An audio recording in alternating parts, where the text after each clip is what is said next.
you talk about some of the bands that you kind of like worshipped or made you want to make music? Or?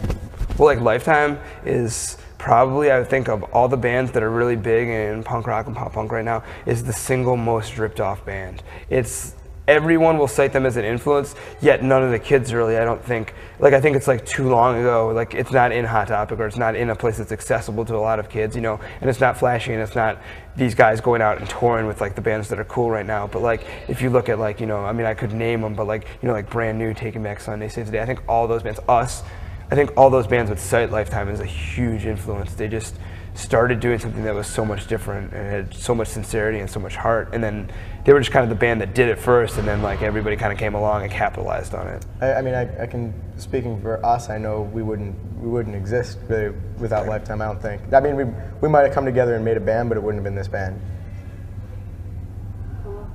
Can you talk about how you guys came together?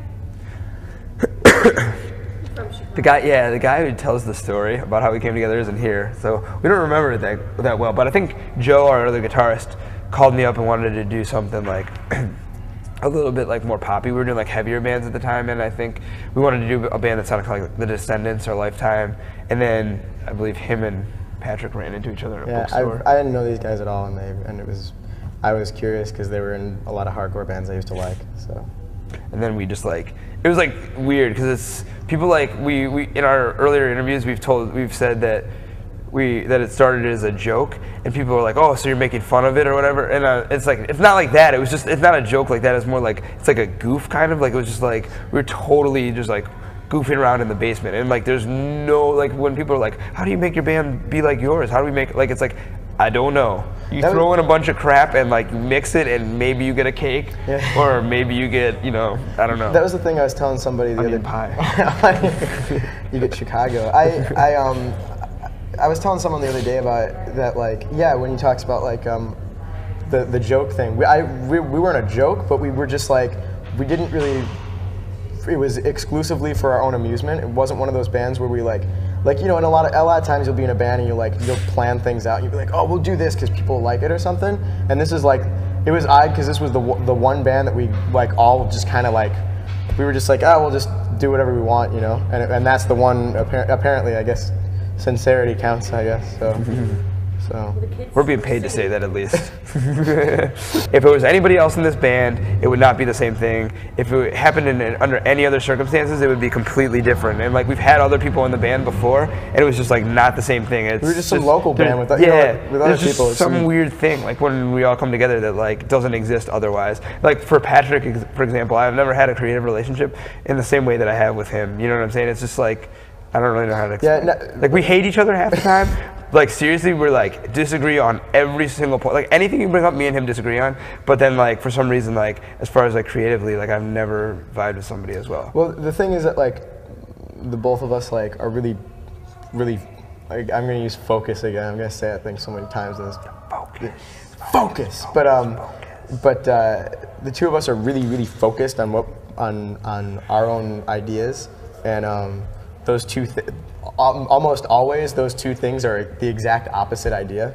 So when the two of them meet up, it's like, I don't know, somehow it ends up working, and it makes, it's one of those things where I have to rather begrudgingly admit that a lot of times the stuff that he kind of kept me on a leash about made the songs better. The songs are the music is what I do, and he does all the words and stuff.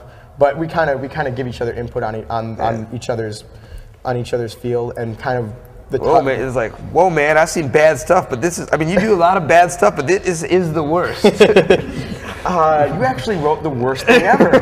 Congratulations, I'm looking for the award, and they must be shipping it still. Remember the Razzies? It's pretty amazing that you guys did this as a goof, and you just played in front of thousands of people, and those kids were singing every single word.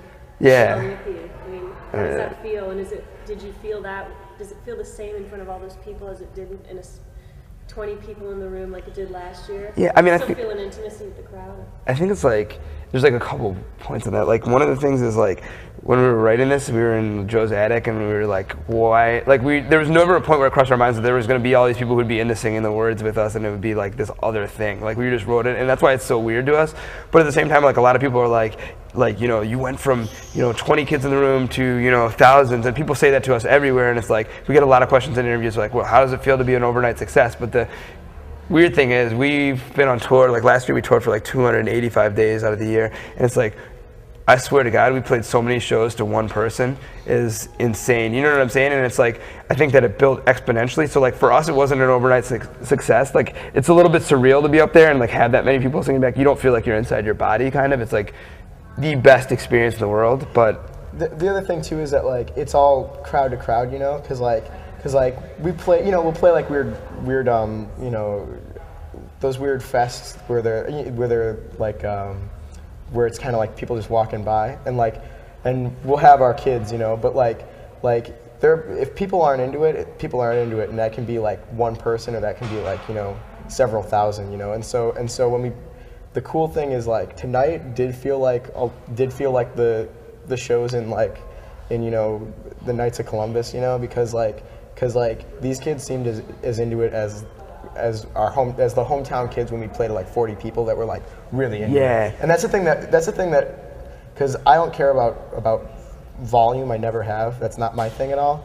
And like it's really whether people are into it or not. Some of those shows to one kid are like the best shows I've ever played, you know. So it's like, I think that we've tried to be pretty honest along the path of what we were doing and what our intentions were, and with like everybody. And I think that kind of honesty in like a band or like somebody who's like on stage in front of people can breed some sort of fanaticism.